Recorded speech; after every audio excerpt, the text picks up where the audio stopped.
Hey everybody, it's me, John Ward, and welcome back to the second video of film discussion.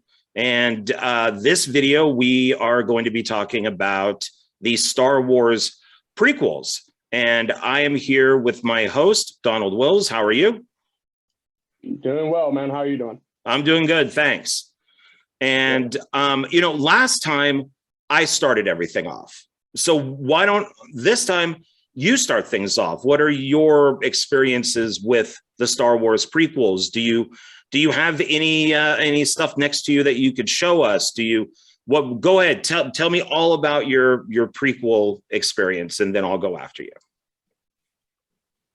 Well, when I first heard about Star Wars, it was when it was a little after before the Phantom Menace came out. And I was still a little too young to really understand what Star Wars was. I've heard like all the kids talking about it. I mean, this was basically my generation of the 77 Star Wars at this point.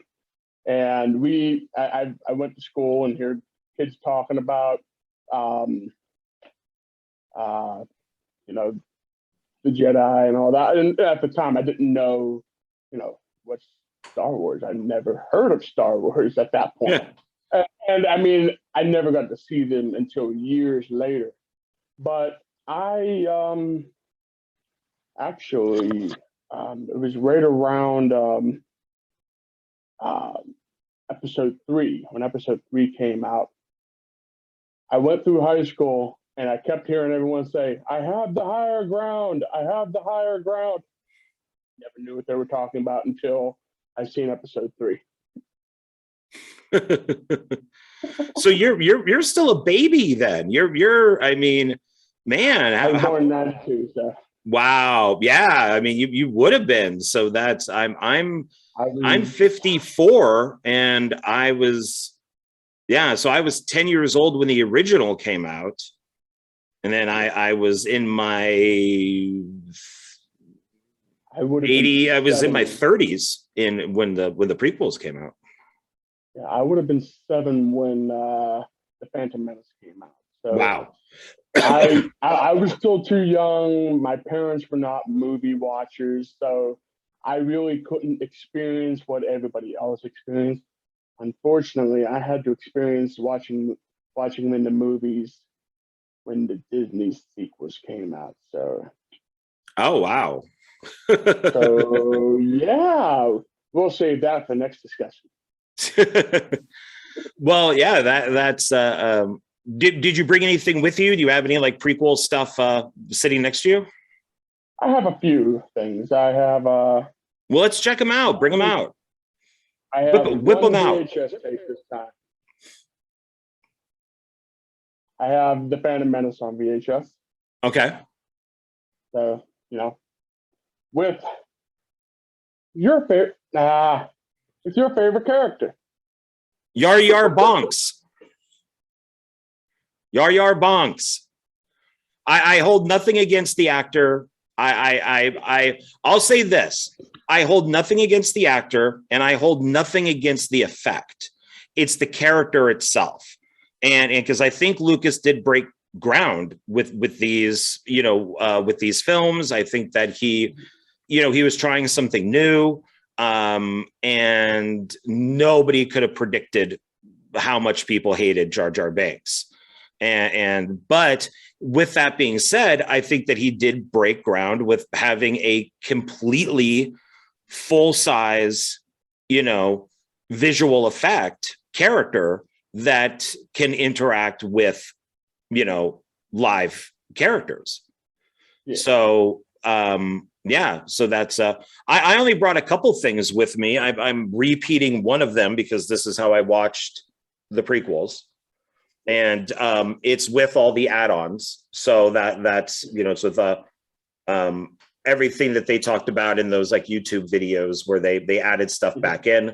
I've watched a couple times the documentary for Phantom Menace, the beginning, but I did not watch the ones for Attack of the Clones and Revenge of the Sith. But while I was watching these, I kept going, wait, did they remove stuff to add stuff in? Why isn't this scene in it? Why isn't this in there? Why isn't this going on? And that's because for a long time, I watched them like this. So these are an extended edition of all three films. And so there's Sith, here's Attack of the Clones, and then there's Phantom Menace. And somebody had taken all the deleted footage and put them into these. And for a long time, this is the only way I would watch them, is if they were complete. So it has, like, at the beginning, when like Qui-Gon and Obi-Wan are in the ship with Jar Jar that goes under the water and it pops up. In the film, they just kind of look around, and then that cuts to them helping save like Amidala and all that stuff from the droids.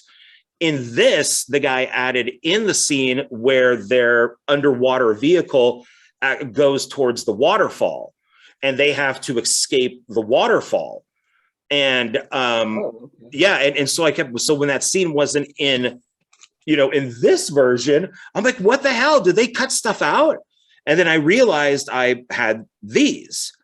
There was a great website, and it still may be up. I just haven't used it in a long time. But it's like a fan edit website. So I have like the Terminator, the original Terminator with all the deleted scenes are in it. So it's got like, like Michael Bihn's scene of him like breaking down and crying and saying, I shouldn't be here. I'm out of my element. And, all the deleted scenes are in it. And somebody just put all these scenes. So I downloaded a whole bunch of them and, burned them to a DVD-R.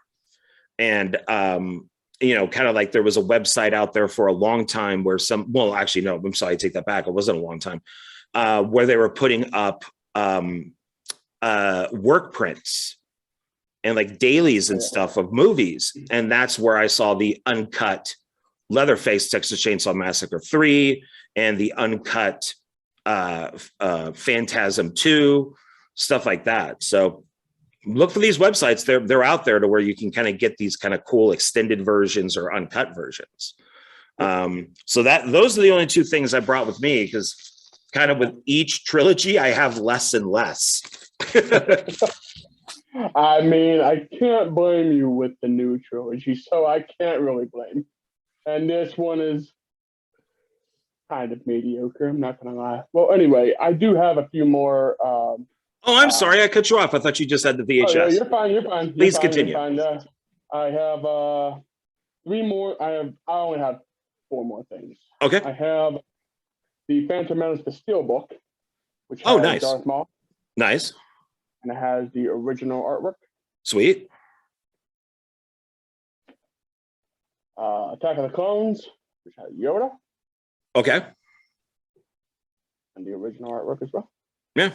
Or at least it may not be the original poster art, but it might be pretty close. Right. And then Revenge of the Sith. Okay. And God forget they put Christopher Lee on there instead of some animated robot. Did they put Christopher Lee on there? No, they didn't. They didn't put Christopher Lee on there. Should have, though. Well, anyway, so the only other thing I have that is kind of around when the prequels came out is one of the video games. Oh, okay. This is called the Knights of the Old Republic. It was probably one of the biggest games that Star Wars ever came out with. Still haven't played it though. Still mint condition. I bought it used, so not really mint, but it is what it is. Okay, and so my experience with these was for Phantom Menace, I was living in Marin County. That's when I lived next door to George Lucas. And I went to go see it, and I'm going to name drop. I was friends with, and He moved and I moved, but we hung out for a few years together with a guy named Chris Decker, or Christopher Decker. He's on Facebook. His brother, and this is where I'm going to name drop, is Fred Decker. And Fred Decker wrote House. He did RoboCop. He wrote and directed RoboCop 3. He did The Monster Squad, Night of the Creeps. He was one of the writers on The Predator. So I always thought that was really cool. I like Chris a lot. I called him my Bruce Campbell, because whenever I had to do a school project, Chris was always in it because he wanted to be an actor. And really liked his wife too. His wife was awesome. He just kind of wanted to stay at home and hang out with his wife, Ronnie. And she kicked him out of the house many times to go see Phantom Menace. And so I saw Phantom Menace probably 3 or 4 times in the theater. And he was a massive Star Wars fan.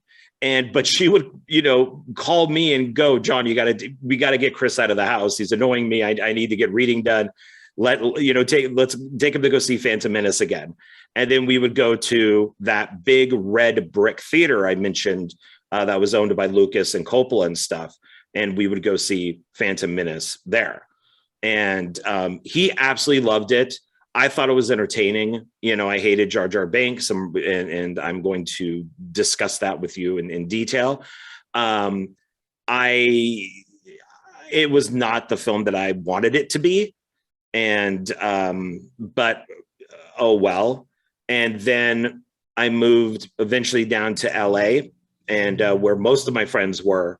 And then that's where I saw Attack of the Clones and Revenge of the Sith. And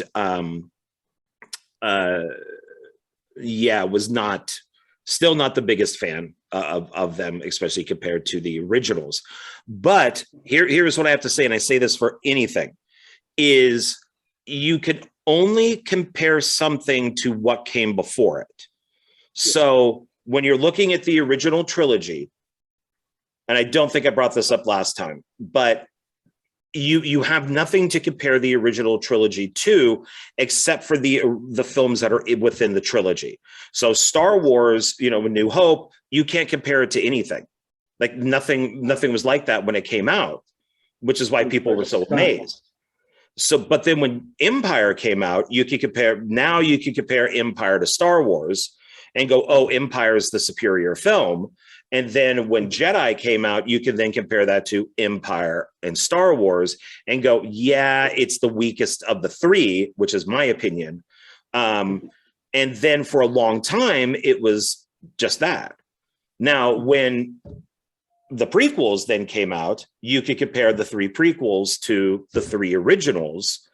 And obviously each one you can compare. So obviously, Phantom Menace is A New Hope.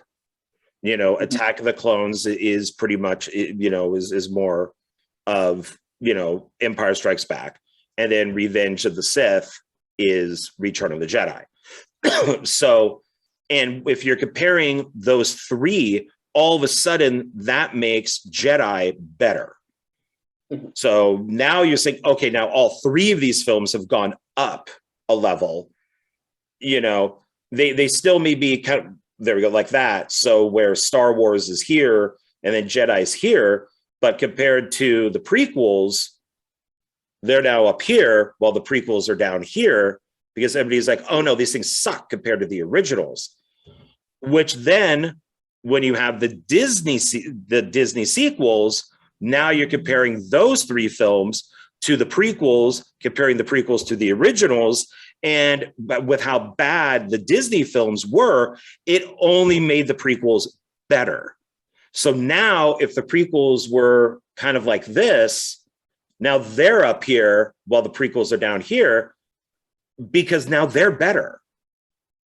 And when I was, watching these, I'm just like, my God, why did I hate these movies so much? And I think it's because of Disney.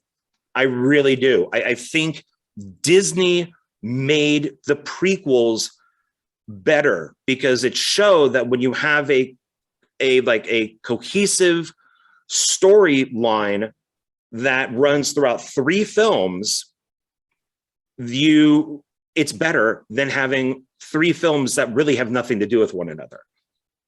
Yeah. And that's my take on it. And, you know, and of course, Star Wars did start, the originals did start the whole trilogy thing.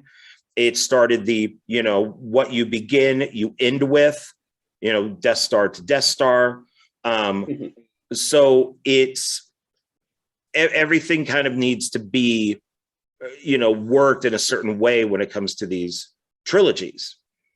And you could see that now in like The Matrix, you know, before the new one came out. You could see that in all these films now that kind of follow this sequel or the trilogy path.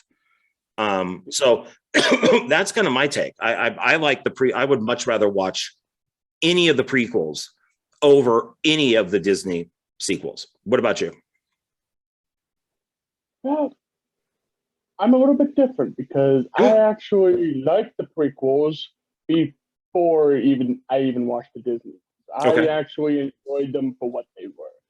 Now, do I enjoy them more than the original trilogy? Absolutely not. I think the original trilogy is far more superior than the prequel trilogy. But for what George Lucas was trying to do, I personally enjoyed them. They were more of a popcorn film, more than the original ones were more of like, you know, there's more depth to it. You know what I mean? So they would be, especially at your age, yeah, like you had mentioned, they would be your original, you know, where mine was the original trilogy at 10, these were your original trilogy at 7. Yeah. So I understand that, where Jar Jar Binks would kind of be your C-3PO, while I just had C-3PO.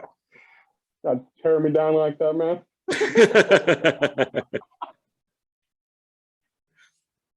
Well, C-3PO is kind of annoying in the prequels. So they, you know, nobody liked Jar Jar. So Lucas said, well, let's make, you know, C-3PO the new Jar Jar. And then he was doing off the one-liners in Attack of the Clones. So, which were really bad one-liners. So, I mean, this trilogy is filled with bad one-liners. What are you talking about, man? Well, now so let's start with Phantom Menace then. What do you think of Jake Lloyd? Because if you watch that documentary, Beginnings, everybody in the room is like, don't pick Jake Lloyd, pick the other guy. And of course it's George Lucas, so they're not going to tell him he's wrong. Yeah, I did not actually see the documentary, so I have no. Well, do you like Jake Lloyd? Do you think he does a good job? I may not know who Jake Lloyd is, though. Oh, he's Anakin. So I mean, I'm bad with names. I mean, I'm just gonna be straight up and honest with you. If I would have known we were going to talk about the documentary, I would have watched the documentary too. Oh, well, we watched so much of that stuff for the first one. I figured that you would probably watch some of these. But like I said, I haven't watched the documentaries for Attack of the Clones or Revenge of the Sith. I've only seen the beginning, you know, like a couple times. But they in the documentary, they're trying to pick, it's between 2 kids to play Anakin. And everybody is saying, pick this kid. And Lucas is like, no, I like this kid who's Jake Lloyd. And you have Rick Berman, who was Lucas's yes man, you know, who was the producer on like the special editions and the prequels. And I can't stand Rick Berman. He did not have the balls of the, you know, of the people who told Lucas no on A New Hope and Empire. Yeah. You know, where then Lucas took over for, you know, then Lucas pretty much hired yes people for Jedi, you know, including the director more or less. But Rick Berman became that, and he let Lucas do whatever he wanted to. Yeah. But Lucas loved Jake Lloyd, but the other kid was clearly the better actor. So do you like the kid who played Anakin? Do you think he's a good actor? Do you think maybe they could have gone Gone with somebody better? I if I seen the other kid, I probably would have picked the other kid because he's pretty cringy. I mean, yeah, I mean, Yippee! that was probably one of the hardest scenes to watch. So, I like him in the pod race where he keeps going. His teeth are all. oh, you see, yeah, I mean, what can you do? He's there now. We can't go back in time and change it, but oh well. So we're stuck with yippee. Yippee! Well, I wonder if the other kid is like, oh crap, I'm glad I wasn't in this, as an adult, because Jake Lloyd had a lot of problems with the law. He used to get teased and bullied because of being Anakin. Like him as a little kid, you think he'd be like this celebrity, in school and stuff. And no, he got like beat up and he ended up in jail and they blame Star Wars for it. So I'm guessing maybe Jake Lloyd's like fucking George Lucas. If you just pick the other kid, I would probably be a lawyer or a doctor by now. Stupid George Lucas. Stupid George. Dumb George Lucas. Him and his dumb Star Wars. Stupid Star Wars and stupid Jar Jar Binks. Jar Jar Binks. The one thing that I hate, and I hate when sci-fi movies do this, and I really noticed it in Phantom Menace, and it's the thing I dislike even more than midichlorians, is human. So when Padme says to him, "You're a slave," and he goes, "No, I'm not a slave. I'm a human." No, you're not. You're humanoid.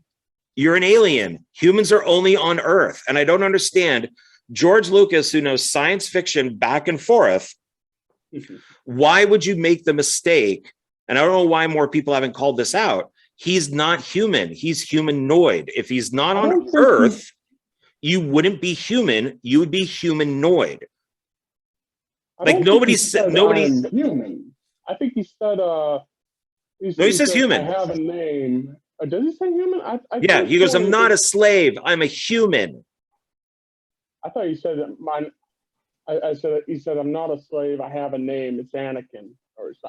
Well, he introduces himself too, but he gets mad when she calls him a slave, and that's always irked me because you don't have an alien in Close Encounters come down and somebody, and all the aliens are coming out of the ship at the end on Devil's Tower, and people go, "Oh, look, there's humans."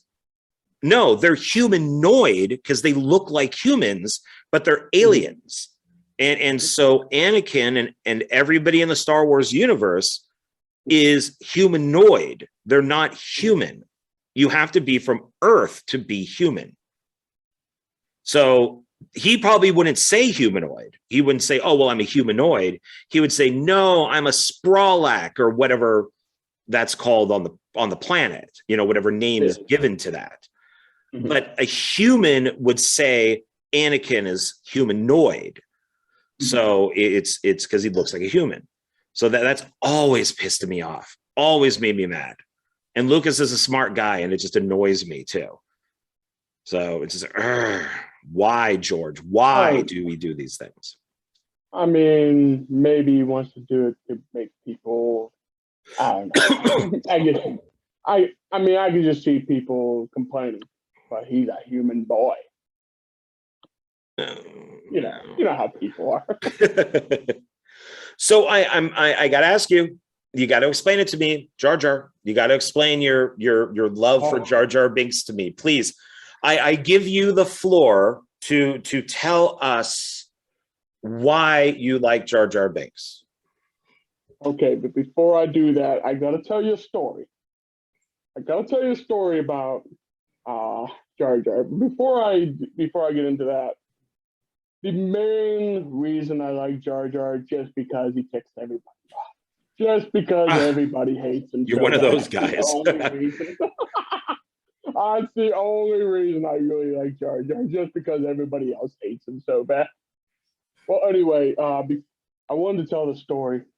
When The Force Awakens was coming out, and my FYE was still open before they closed down, I walked in to get, I forget what I went in there for, but anyways, important. They had this whiteboard, and the girl comes up to me and said, "Hey, are you excited to see the new Star Wars movie?" And I'm like, "Yeah, I'm gonna go see it this weekend." She's like, "Oh, well, you gotta tell me, who's your favorite character? We're taking a poll up on the whiteboard." And you see Darth Vader has a whole bunch, Luke Skywalker, Yoda, Princess Leia, Han Solo, Chewbacca. And I'm looking and I go, "Well, where's Jar Jar?" And she looks at me and goes, "Really? You like Jar Jar Binks?" And I'm like, Can't blame "Yeah, her. that's who I want." And the most pained look on her face at every letter she was writing, I could feel the pain of having to write Jar. Hey, hey. And then she put dash and one. And I'm thinking, yes. So that's that. It's not that it's a good character. It's not that you like the dialogue or the jokes. No, he's a pretty terrible character. Oh, man. I mean, it's just, I thought you would have caught on to that because of how many times I sent you Jar Jar gifts and everything on Facebook. No, because there's people out there who do like him. That's the thing. That's. I don't have a unquestionable hate for him. I mean, I don't. Is he a good character? No. He's annoying, yes, but I don't hate him that bad. You know what I mean? I mean, again, for something that I will bring up a little later, this movie is more aimed towards children, so that's why I think Jar Jar was the annoying character, the one that was supposed to be the comic relief. You know what I mean? But the comic reliefs in A New Hope were C-3PO and R2-D2. They were compared to Laurel and Hardy, which were primarily, adults really liked Laurel and Hardy, and kids loved them too because they were slapsticky. But why just make Jar Jar for kids? Why not make him a little goofy, but also kind of aim him at adults, since the adults are going to be having to take the kids to the movie? I mean, and he just doesn't really seem to serve much of a purpose. If you look at something like, I think is it Attack of the Clones? I think it's Revenge of the Sith, where he's the one who gets the bright idea to make Palpatine like the overall. That's Attack of the Clones. Attack of the Clones. So he's the one that actually starts all this. It's his fault. All right, so I'm glad you mentioned that, because there's a Star Wars theory that Jar Jar Binks is supposed to be a Sith Lord. I have heard that, and he is way too dumb. But he's faking it. I'm assuming that's their explanation. Is he's clumsy? He's putting it off as if he is this clumsy person, but in the long run, he's actually this and the reason people explain this is because remember the battles when he was in the battle and he was like, he had the droid stuck on his foot and he was trying to like get it off and he kept shooting. Right. They were saying that was him using the Force. That's far-fetched, but hey. No, it's attached to his foot.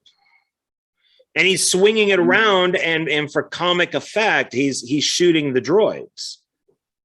Exactly. Plus, on top of that, they were saying the way he moves and he dodges. I mean, let's be real here.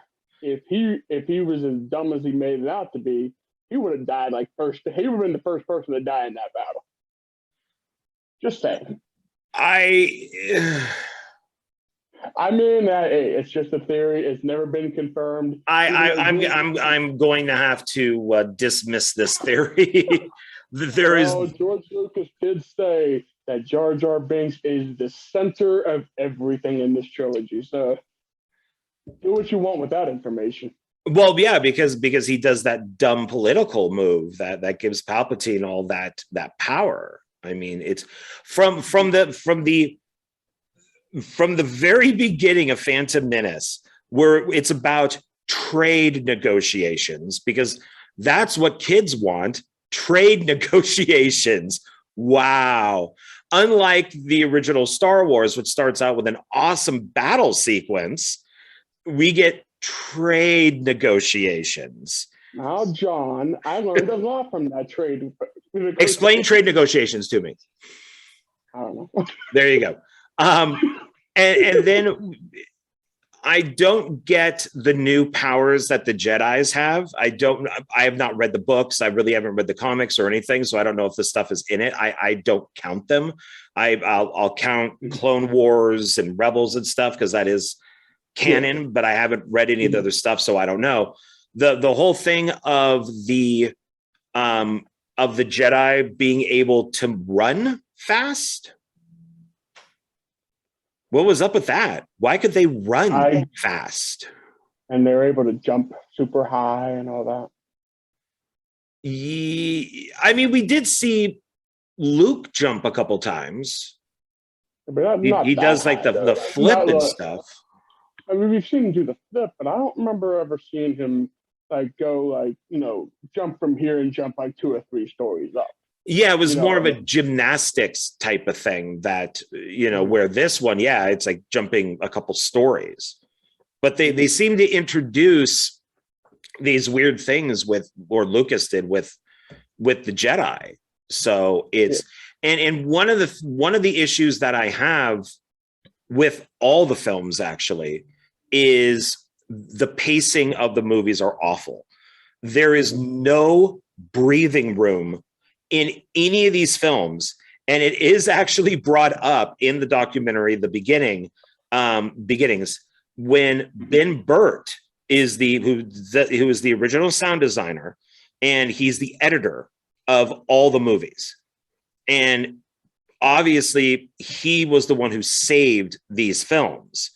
And I knew, on a business level, I knew Ben Burt, because he would come into the video store and he'd come into Barnes and Noble and we would talk a lot. So, I mean, I wasn't buddy with him, but he would always hang out and talk to me. So that was pretty cool. And he was obviously the guy that saved these movies, because he was the only one in that documentary to tell Lucas, this is not a good movie. And because even Lucas, there's a screening, watch it. It's on, I think all the documentaries are on YouTube. Watch it, because Lucas watches The Phantom Menace and goes, "Oh, I might have overdone it here." And I think that's when Lucas realized, I don't have a good movie. And Ben Burt's job was to fix it. Yeah. So what we have is the repaired version of what versions. Yeah, of what Lucas saw in that screening. And there I've is heard that one before. Yeah, I heard that George Lucas was like in denial for a little bit until they had the screening, and he's like,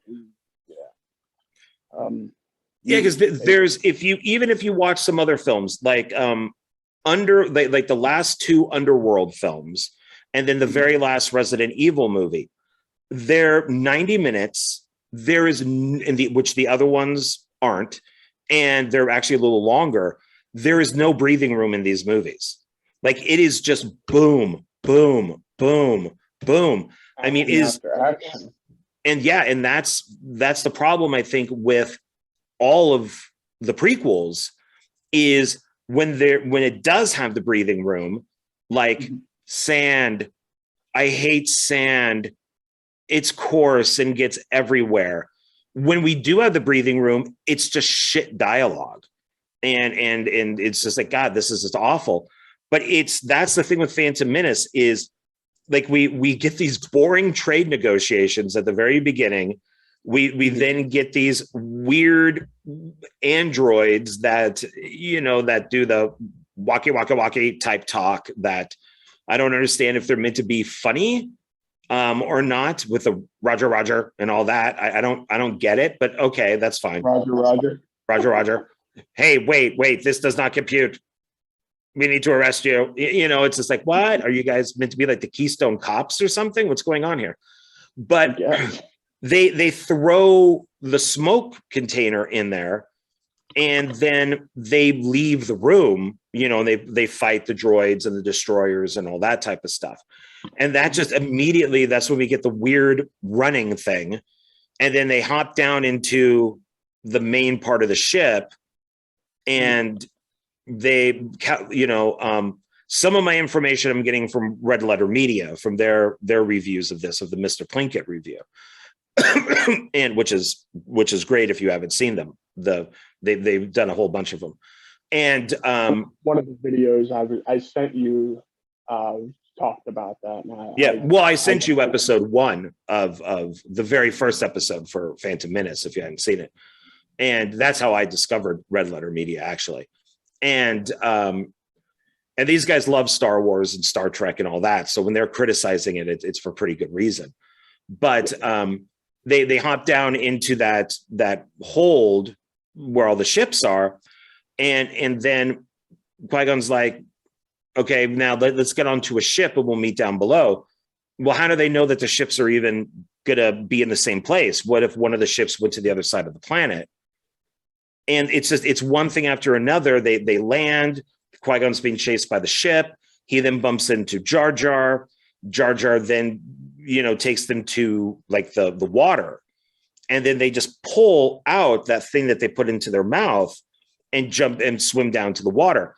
My huge problem with that is, one, the pacing is awful because there's no breathing room. You don't get to know who Jar Jar is, really. You don't even get to know who Qui-Gon is or anything. Is the device that they put in their mouth. So when I was rewatching this, I'm like, okay, that device they should have used with the smoke. And it should be like a Swiss Army knife, where it's something that they put on their side and it does multiple things. So if they're in a smoky room that's poisonous, they could put it in their mouth and it filters out the poison. If they have to go underwater, it helps them breathe underwater. And so it should have been like a device that was used for multiple things. And since they're going out on all these missions and stuff, but that's never brought up. Instead, it's just like, oh, it's smoke. Okay, it's poisonous. That's it. Hold our breath for like 5 minutes or whatever. Yeah, and then they just have it for some reason. They just have this breathing device that then they can go swim like 10 miles, you know, and plus, why is Jar Jar not aquatic? Why doesn't he have gills? If all these people live underwater, why don't they? Well, if you remember, when they get into the thing, they're kind of like in a city that doesn't really, that I guess has air or something down there. But you would think, I mean, granted, there's Aquaman and stuff, but it's like, I don't know, you have like the leader of Jar Jar's people, who's played by Brian Blessed, who is a great British actor who was in the 1980 Flash Gordon, and he played Vulcan, and he's just a great actor. He's more frog-like. That makes sense. But Jar Jar doesn't look like he belongs, or those people, the Gungans, don't look like they belong underwater at all. And if they've been down there for a long time, you think that they would probably evolve. I mean, some things should not be explained, and then others should be explained. And this is obviously something they should have explained. If these movies were made by stupid people, I would let this stuff go. But Lucas is not stupid. He's a smart man. He's very, I mean, the man has created a whole world, you know, just from his imagination. I mean, you would think that he would have the common sense to what is Jar Jar's, I think the Gulgans or whatever they're called. Oh, I just said their name and now I'm going to mess it up. Anyway, the Jar Jar, the Jar Jar breathe in water. The Jar Jar people. They can breathe in water, and they have like some hidden gills or something underneath the floppy ears or something. But no, they never took the time to explain that. Yeah, because you would think the floppy ears would actually be not beneficial to him being underwater. I mean, that's maybe being in a desert or something. He could use them to shade himself, but I don't see how being underwater helps things. So, and just that whole stuff of oh, we're going to need a guy to guide us through like the middle of the planet or whatever it is. And Jar Jar does no guiding whatsoever.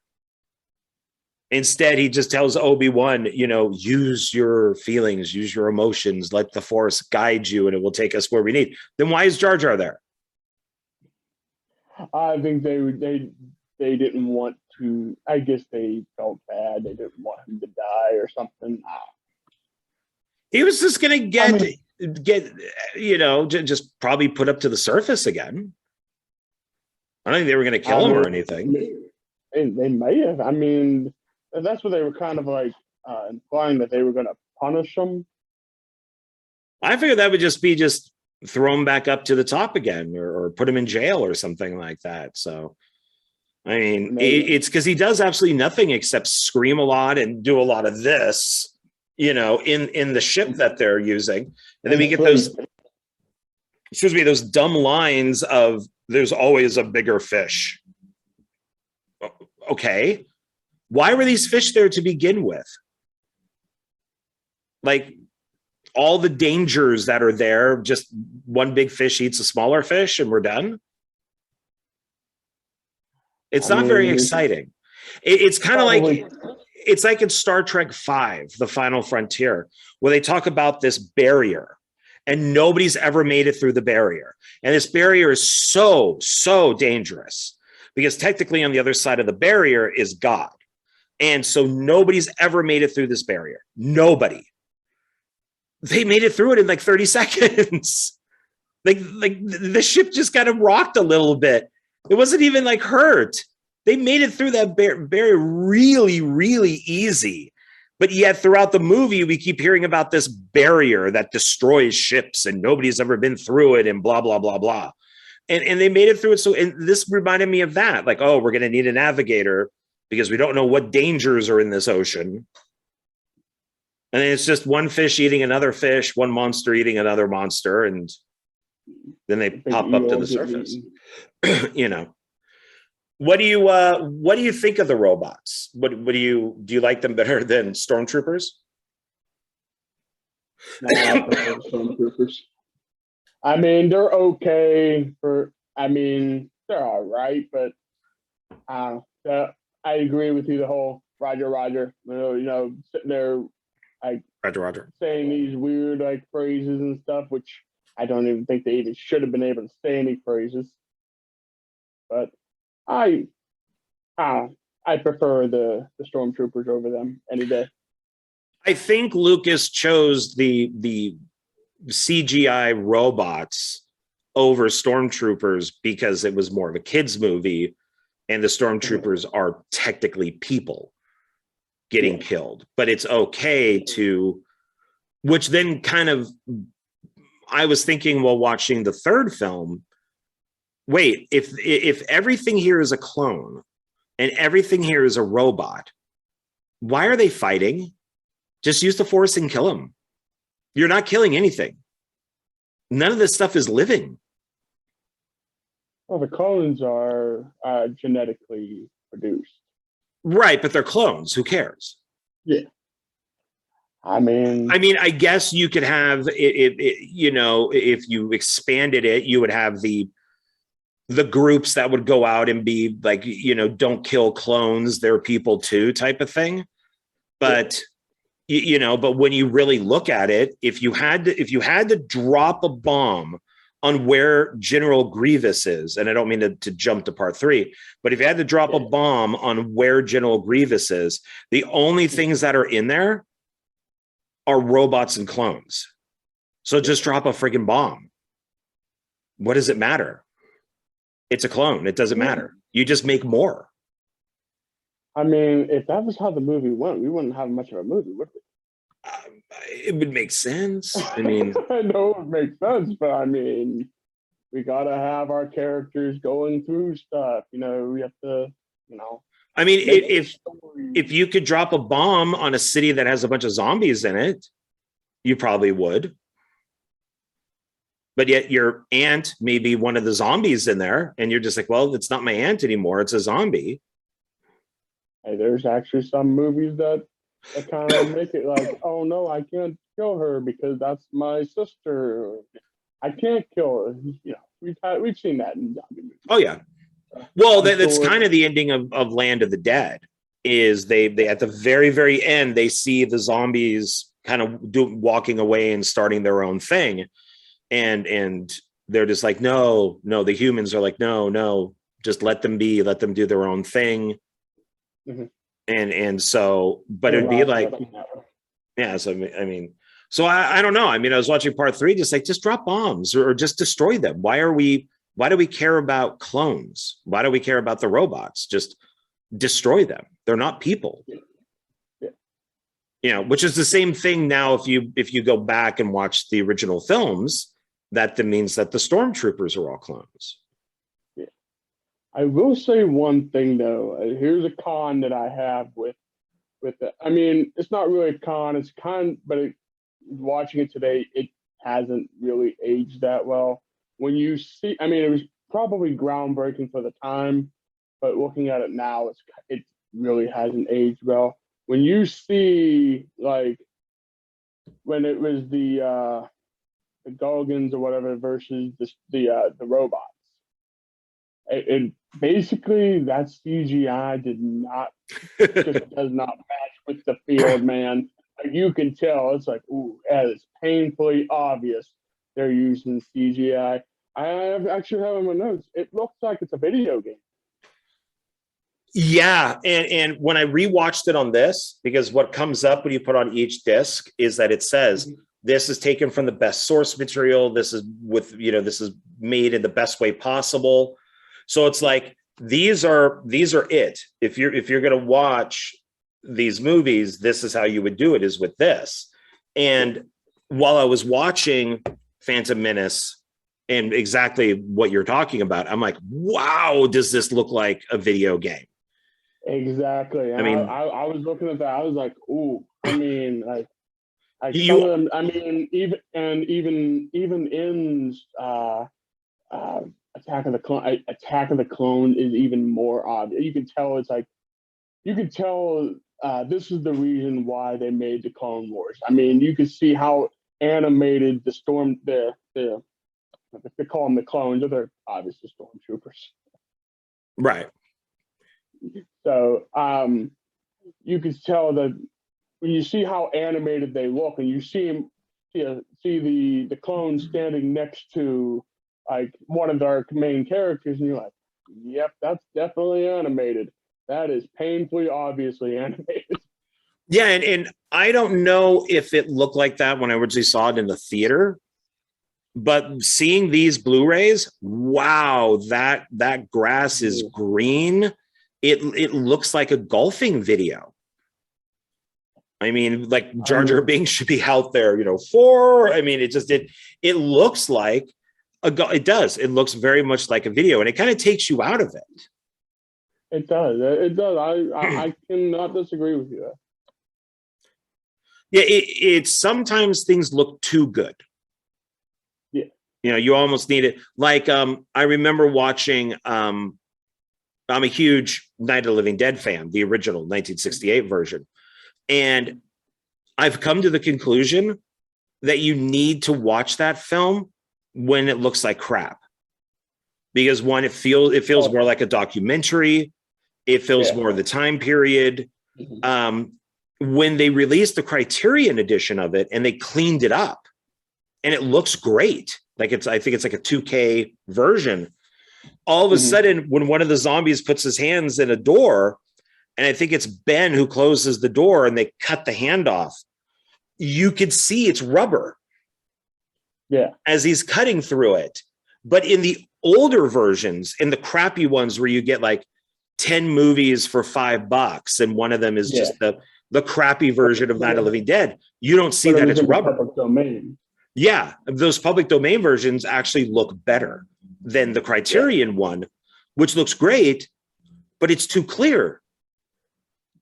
I mean, the crap. I mean, and I don't mean this in a negative way, but it seems like with those older movies, you know, the crappier they look, the more terrifying they look. You know, I mean, they're able to come. I mean, you gotta realize. I mean, this was an independent film at the time. You know, they were working with what they had on hand, and they probably just had like a fake rubber hand they got from a Halloween store, and they cut it off, and boom, there it is. Now you just see a rubber hand.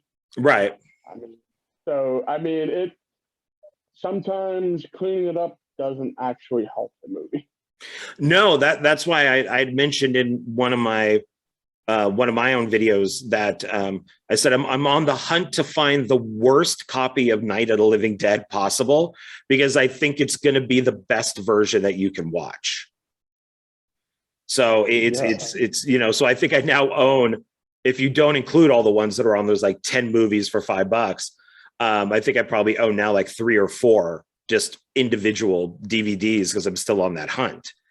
Because I buy it and then I take it home and then it goes, oh, this has been remastered from the original 16. Oh, damn it! I don't want that. I don't want, I don't want it remastered. You know, this is the only movie I don't want remastered. I want it to look crappy. And you might want to get the Mill Creek 50 movies thing that they have on there. That might be the crappiest version I've seen. Well, now, so how did you rewatch Phantom Menace? Was it your VHS copy, or did you watch it on one of your steel? Is that DVD? This is Blu-ray. Okay, so you watched it the same way that I did. So I wonder if you popped in your VHS version, if it would actually look better.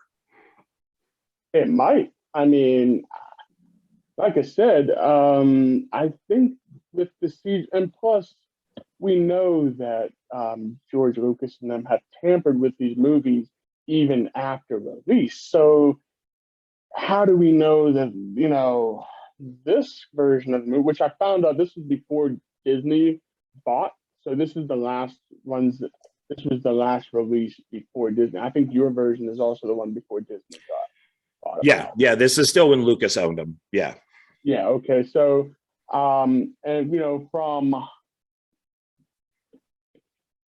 this to this, how much changes were made? You know what I mean? Some. I mean, yeah, some. Well, we know that Disney, the ones that are streaming, Disney altered.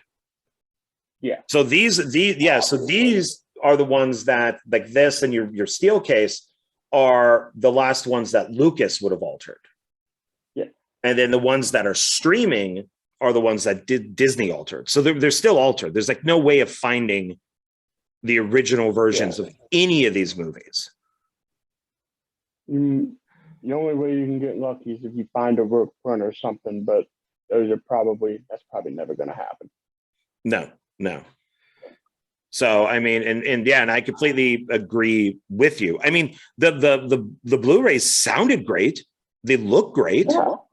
And I will say, well, the CG in space, when they did the space scenes, those look phenomenal, beautiful. Oh yeah. I mean, you've seen like the lasers going by. I mean, it's like eye candy, you know what I mean? But it's just when they get into the green, you know, I think it's the green that really makes it stick out like a sore thumb.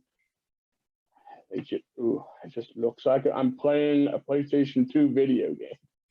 Well, and another problem with it is, and Lucas mentions this in that The Beginnings documentary, is he goes, I want there to be something happening in every frame. So I was watching for that. And it's true. It doesn't matter what the scene is, there's always something moving, which is obnoxious. So if Anakin, you know, for Phantom Menace is just talking to Qui-Gon, there's always people walking around. If there's a spaceship, there's always something like Jar Jar fucking around in the background. There's something going on. if we're looking at a cityscape, there's always all those ships racing back and forth in every single direction. He said that he wanted every single corner of the frame filled with stuff.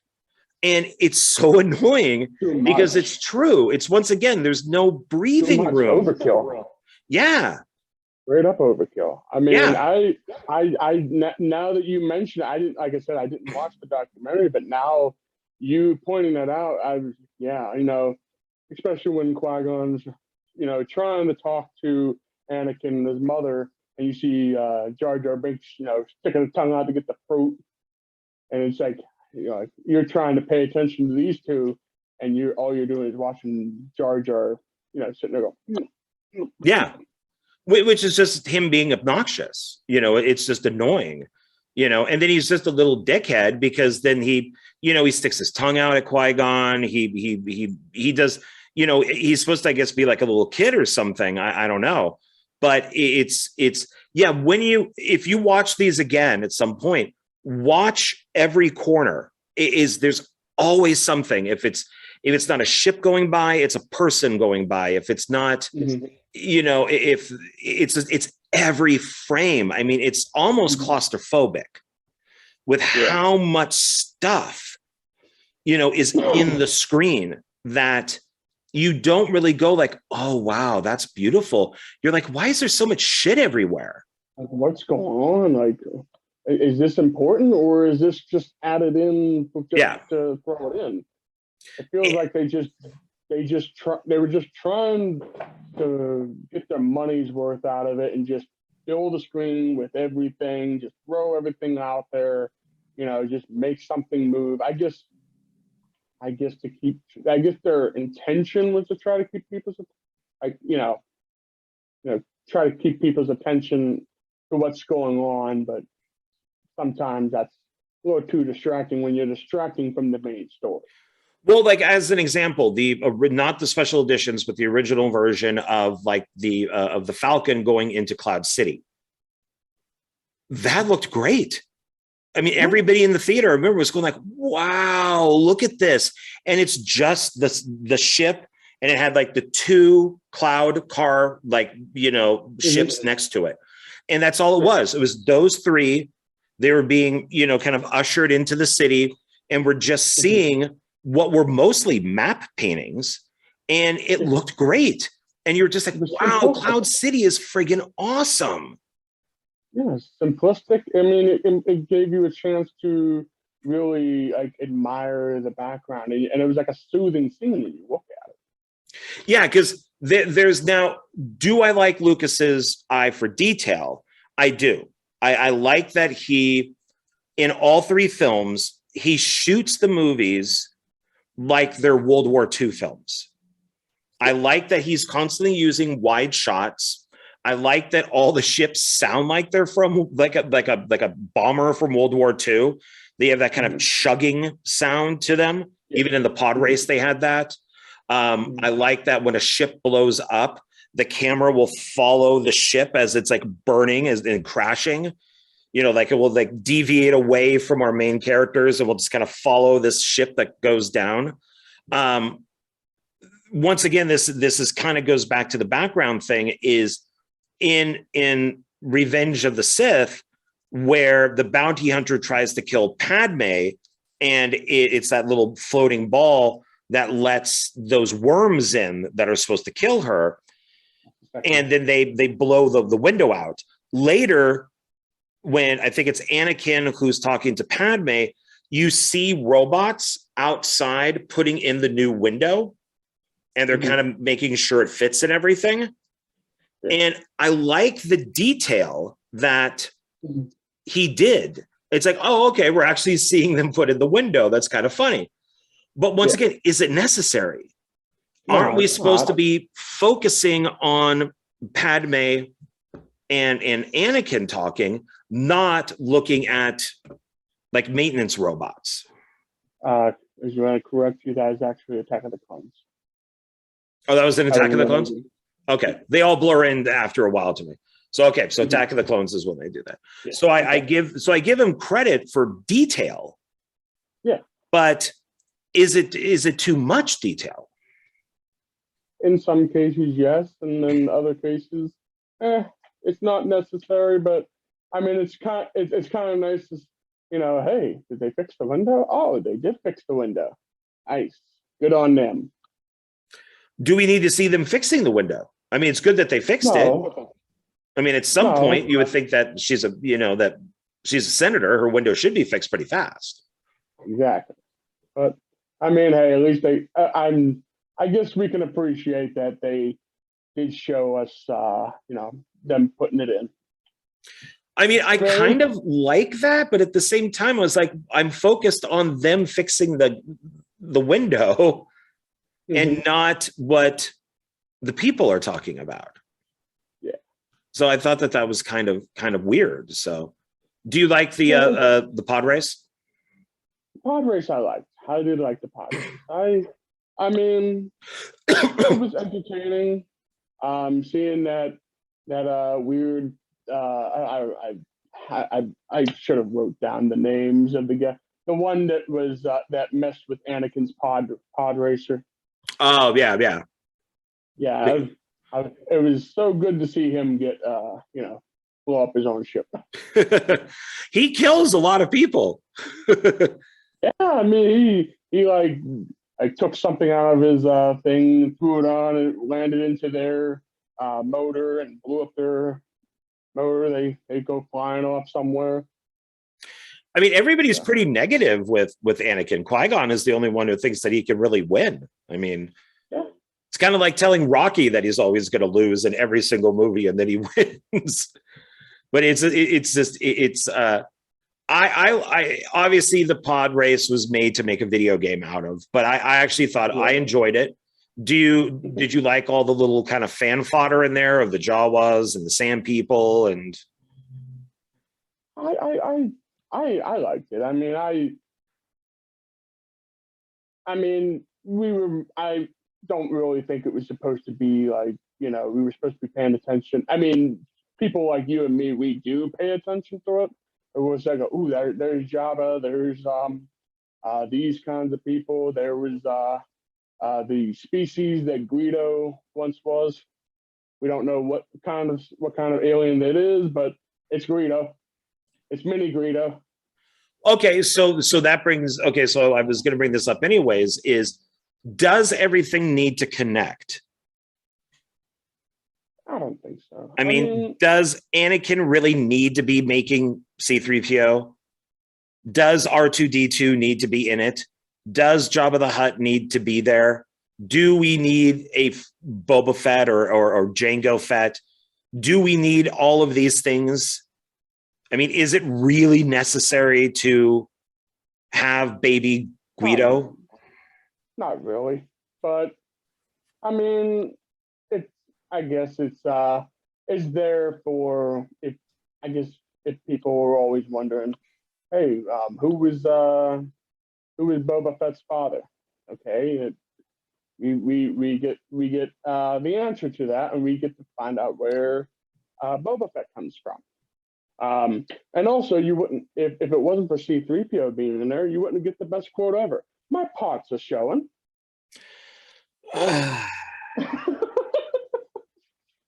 What? What did you say? My pots are showing. Best quote of the whole movie. Fight me on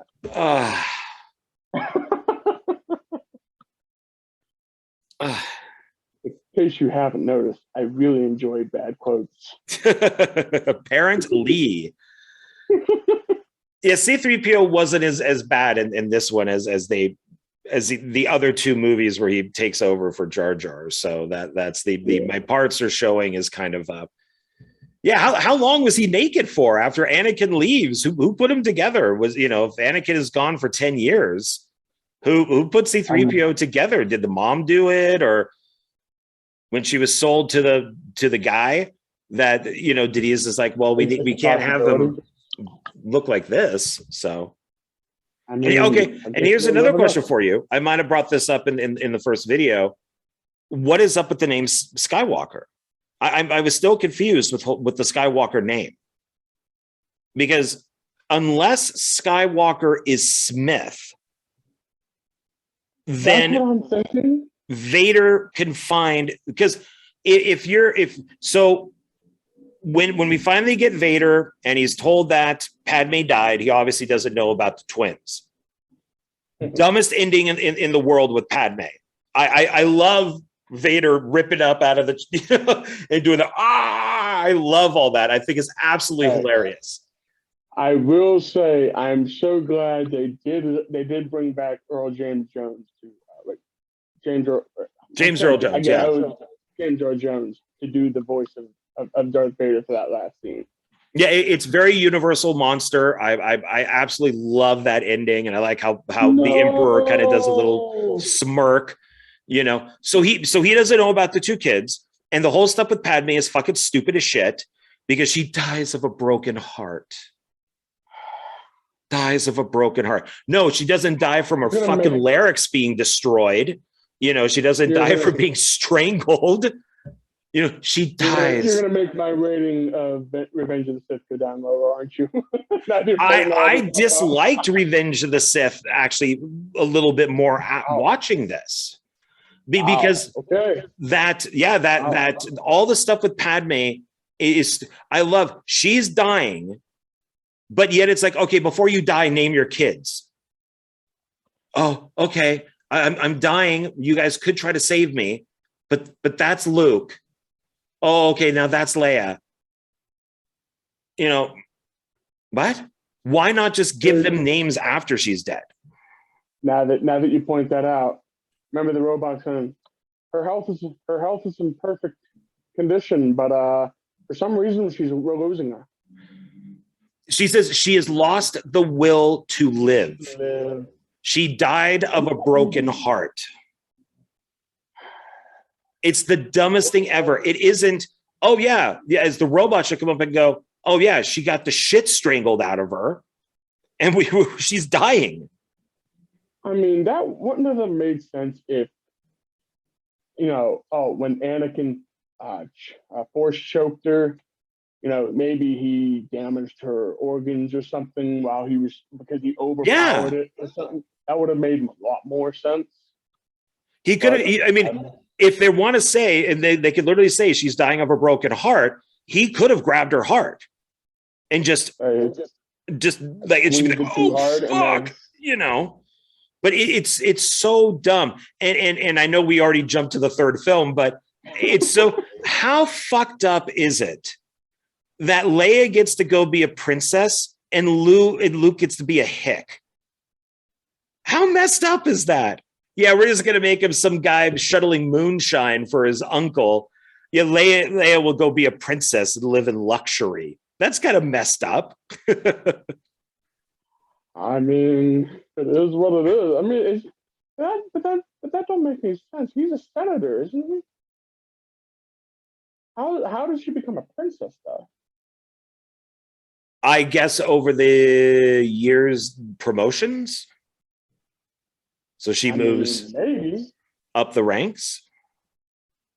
I mean, is it possible? I mean, I don't know. I mean, those are the questions that come to my head. Like, wait a minute, he's a senator. Then how does she become a princess? Well, it sounds like because remember there was Queen Amidala, and she could only kind of like a president or something. She could only be there for a certain amount of years, and then she had to step down. And that's when the new princess said, okay, well, why don't you be a senator? Mm-hmm. So maybe it's the same thing with Princess Leia, that she got voted in for X amount of years. Possible. Because then in the Disney films, she still wouldn't be a princess. She would be whatever, because somebody else would be princess. She's a general on that one. Yeah, General Leia. So, but to go back to the Skywalker name for a second, if I was Anakin and I'd be like, okay, wait a minute, I've been to Tatooine. I know there's other Skywalkers there. If I'm the most powerful Jedi, what if there are people that have the same type of force as I do, or even more? I would go search out every single Skywalker and kill them. Yeah. I mean, it makes no sense for young Aunt Beru and Uncle Owen, who, by the way, Aunt Beru was in a cult. She was in the same one that Allison Mackey was in from Smallville. So she was in that. Now I'm blanking on it. Lexium, not Max. I'm breaking. The one Tom Cruise is in. No, that's Scientology. This is the one that a guy created it, and then he got like a whole bunch of female slaves, and Allison Mackey was also bringing people into it, and she recruited some of the Nexium is the name of it, Nexium, and she recruited some of the other Smallville people, but they eventually got out. Now the cult leader of that is in prison, and Allison Mackey, I think, is probably going to court now. I think it was supposed to be February of this year, but Aunt Beru was part of that cult, and she eventually got out and then helped the filmmakers of the couple documentaries that were made to try to get people out of the cult. Yeah. So that's good. Yeah. So, but anyways, if you know, it's kind of like killing the firstborn type of thing, or like in Damien, in like Omen 3, the final conflict, Damien would kill the firstborn because one of them was meant to be Jesus. So you kind of wipe out those people that could possibly take you out. So I would think if Vader is there going, I know there's other Skywalkers out there, maybe I should kind of go and find them. I think one of them is an uncle. Let me go take care of that. I think, well, I was thinking that kind of like how Game of Thrones was when the like the ones that don't have any fathers, they were snow or sand. I don't know if you ever seen any of the Game of Thrones or not. I have watched one episode, and that is where I could see the Dragon Queen naked. My job was done, and I left it. Okay then. Sometimes you just have to watch the episode for nakedness. You know, that is why my favorite prequel is still Attack of the Clones, and we get Natalie Portman in a belly shirt, which had to be very intentionally done because of the way that the dragon monster rips her shirt off, and it's just a total belly shirt, and there's her belly button, which had to be their way of kind of doing the whole Princess Leia Jabba, bikini thing. So because they know that Natalie Portman is really beautiful and she's hot and she's, got a nice little body on her, and let's get her in this belly shirt. And I don't know what her feelings are on that, but she did it. And it did look good. And to me, it brought the movie up a level. So I have a question for you. Yes. You mentioned this earlier, and I gotta ask, how do you feel about the midichlorians? I think they're stupid as hell. Okay. I don't like that they've been brought up. I don't think everything needs to be explained. Okay. That is the great thing about most zombie films, is a person wakes up and the zombies are just there. You don't need a reason. We know it's a plague. We know it's a virus. We know that maybe it's something from outer space. We know that maybe it's something that scientists made. We don't know. It's maybe hinted at. But I think that, because why doesn't Ben in A New Hope, when Luke goes, oh, what's the Force? Why doesn't he go, oh, well, it's midichlorians inside your body. Here, I happen to have a machine right here. Let's do your count. No, instead he describes it like a mystic, that like a religion. Yeah, it's it flows, like almost everybody has the Force, but just some people know how to use it better than others. Some people are stronger with it. And I thought that was a great explanation, because that includes everyone. I mean, I could have the Force, you could have the Force. It all depends on how you look at it. If you do yoga or if you want to be a monk or whatever it is. So I think the Metachlorians kind of ruins the whole thing, and the whole, you know, oh, I don't know, I went to bed and then I woke up and I was pregnant, immaculate conception. You know, what I got, this is from me watching it again, I got that she was raped, is what I got, and that she just didn't want to say it. Because I'm sorry, I'm not buying, oh, I woke up one morning and I was pregnant. I'm getting that she's just like, I don't want to talk about it. You know, I wasn't pregnant, and then I got pregnant because she was attacked. I mean, that's a good explanation. Another Star Wars theory I heard is actually Qui-Gon is the father. Qui-Gon? I don't know. I guess that's just theories, man. Well, you sent me something about Palpatine, but how is Qui-Gon? So I didn't really read the thing. I just wrote it down because I thought it was interesting. They were saying that like Qui-Gon just so happened to choose Tatooine. He's like, you know, oh, like he's been there before or something, you know what I mean? Like he kind of had a familiar like with that, but I don't think that he would have like raped her or anything like that.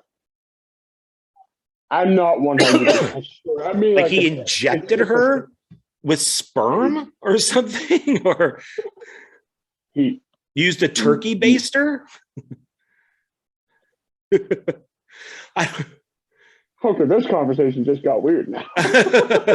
I mean, none of that stuff makes sense to me. Either it was immaculate conception, like they're saying, and that's why he is supposed to be the chosen one. He's Jesus, or she got raped, or maybe she didn't. Maybe rape is too harsh. Maybe she just met some dude and had a one-night stand. She got knocked up. He's like, I don't want to deal with this, and the guy left. And that, yeah, he like went out for a pack of cigarettes and never came back. And then she just doesn't want to talk about it. So she's just like, for example, I've never met my dad, and my mother would never refer to him as my father. She would refer to him by like his name and stuff, but she wouldn't say, like, she actually referred to him as the man who got her impregnated. But if it hurt that much that maybe she got together with this guy and then he left, that she doesn't want to bring him up. So she's just like, yeah, you know, I wasn't pregnant, then I got pregnant. I don't really want to talk about it. And Qui-Gon's like, oh, okay, that's cool. But I think he even mentions Immaculate Conception, I think, to Yoda. I think he does bring that up. And he said that it was Yoda said it was like interesting or something like that. Like he'd never heard of anything. Yeah. I don't know. No, the thing with Palpatine, it's actually mentioned in one of the novels. And believe it or not, it is this one here, Darth Plagueis, which has to be canon because it's mentioned in the third movie. Oh, okay. So I mean, well, not according to Kathleen Kennedy. Kathleen Kennedy says that. Kathleen Kennedy don't count. Oh, we'll discuss her. I have plenty to say about her in video 3. So, but it's what do you think about Darth Maul? That whole fight at the end is still amazing. Best thing in the movie. Best thing music wise. He's my favorite Sith of the trilogy. Well, maybe. Yeah, he's my favorite. Dooku would be my second. Yeah, I think. I mean, I love Dooku just because it's Christopher Lee, and it's great that you know Lucas wanted him in Star Wars, the original Star Wars, and they wouldn't let him. Mm-hmm. So it's great that he remembered him to bring him back.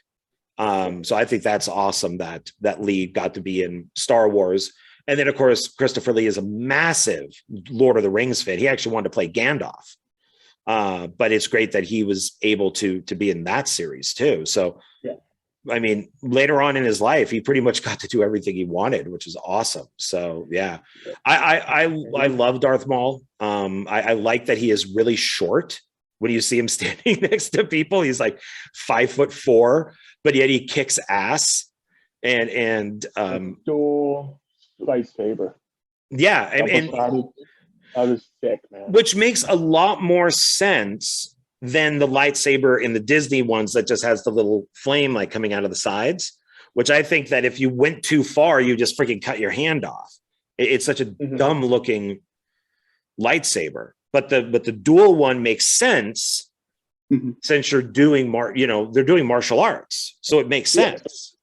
Yeah, and it's still a scene that holds up. I really enjoyed Darth Maul. What's your thoughts on Qui-Gon? Did you like Qui-Gon? Yeah. I always liked Liam Neeson, but he was always kind of in the background for me. After he played Qui-Gon, and all of a sudden that's when he started doing all the action movies. Before that, it was Michael Collins that he was playing, or it was more historical stuff or whatever it is.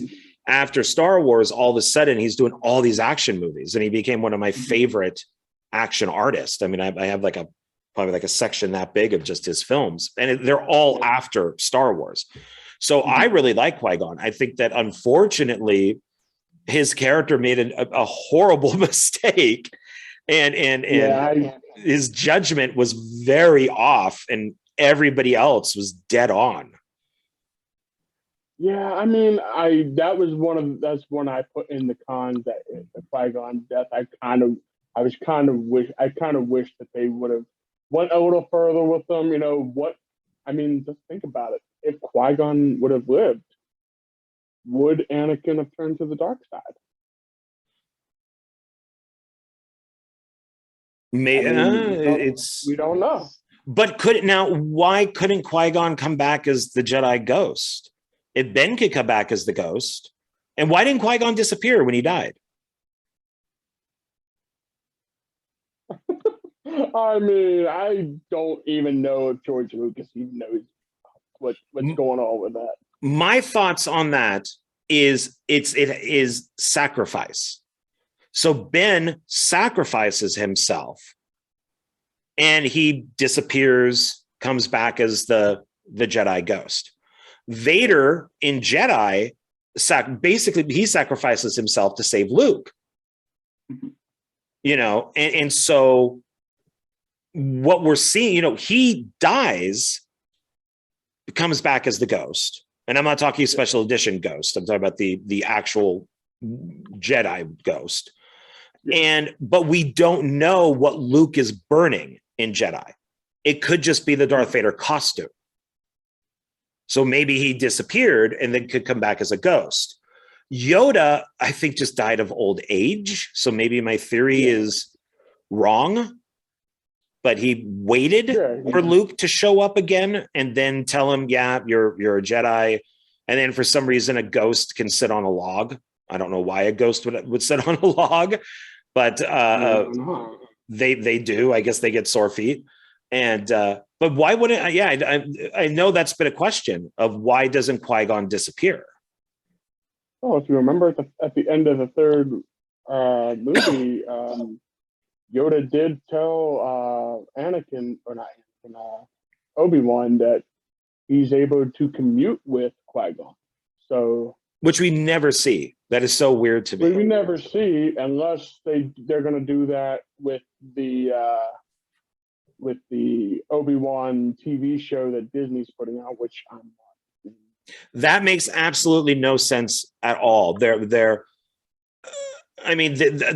series makes no sense to what Lucas set up, because if you just count the original trilogy, Ben just happened to be on the planet, and the robes and everything that he's wearing are the same type of clothes that like his Uncle Ben is wearing, and it's desert attire.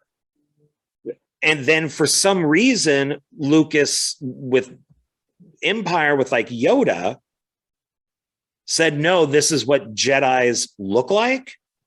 But yet, why would a Jedi still be wearing the Jedi costume if they're in hiding? So that doesn't really make sense. I mean, there's So, a and lot of I mean, there's a lot and of loopholes with this. oh my God. And so for Obi-Wan, from him hiding on Tatooine, watching Luke, to A New Hope, Ben wouldn't do anything because he's in hiding. So it doesn't make sense for Ben to go off on adventures. He's not really going on adventures. He's just like doing special training and stuff to, I guess, I don't know. Now, I'm not going to watch, and I've only seen trailers and stuff, but the Obi-Wan show looks like it's pretty action packed. So I bet he's going to be flipping around that lightsaber and all that stuff. But then when you hear, Kathleen Kennedy saying, "Oh, we need to rewrite this show because it's too dark."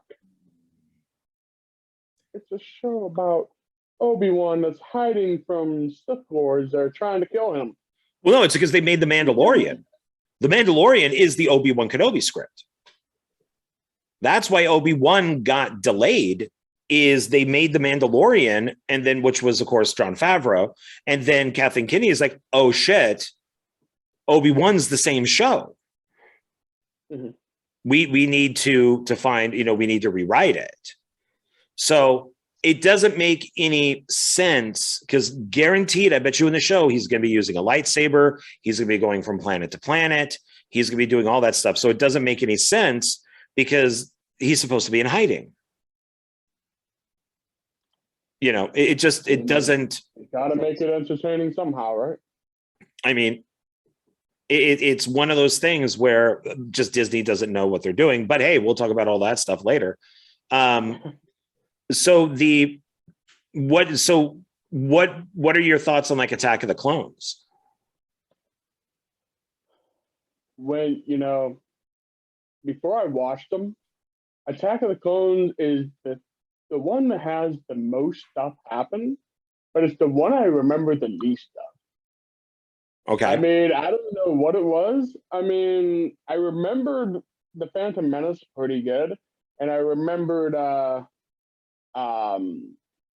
Revenge of the Sith pretty good. Attack of the Clones, I was kind of like, what happens in Attack of the Clones? So that's why I said I had to rewatch these.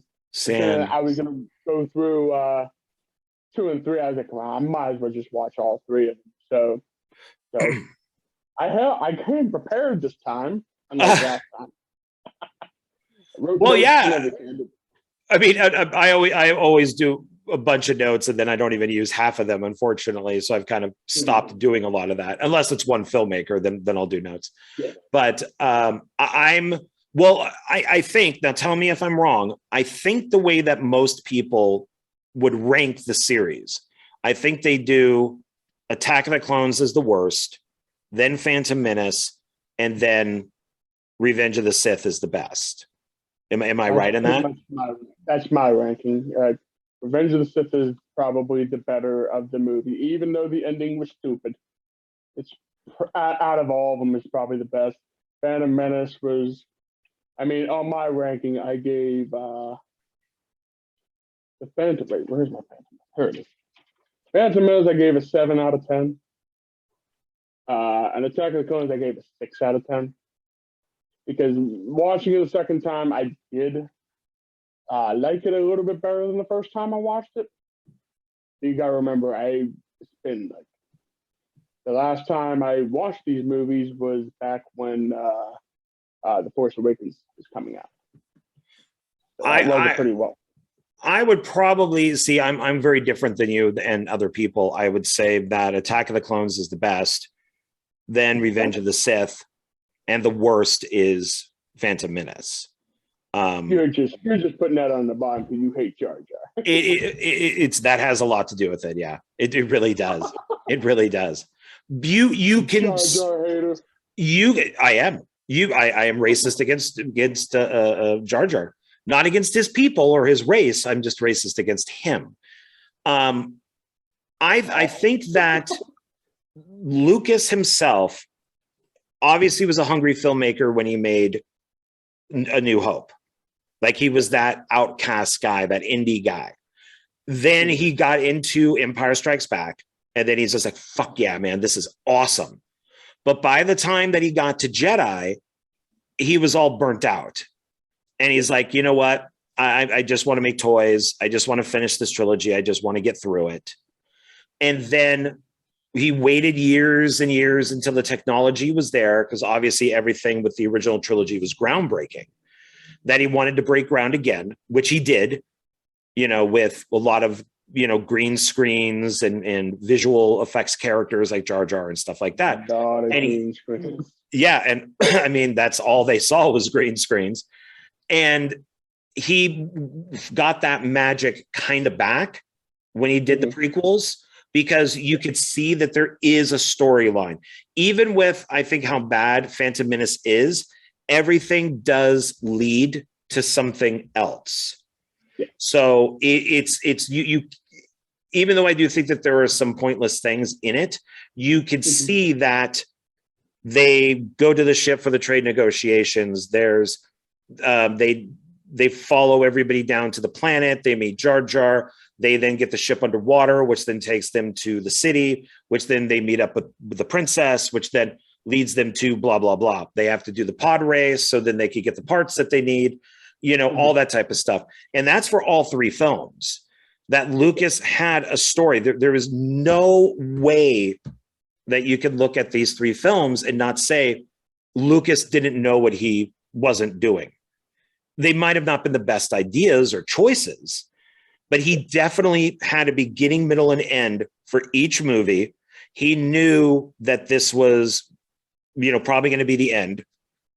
And I give him a lot for that. Because at no point did Disney think about making any sort of outline for three stories. Lucas did. They threw it away. We'll talk about that in the next film. That's right.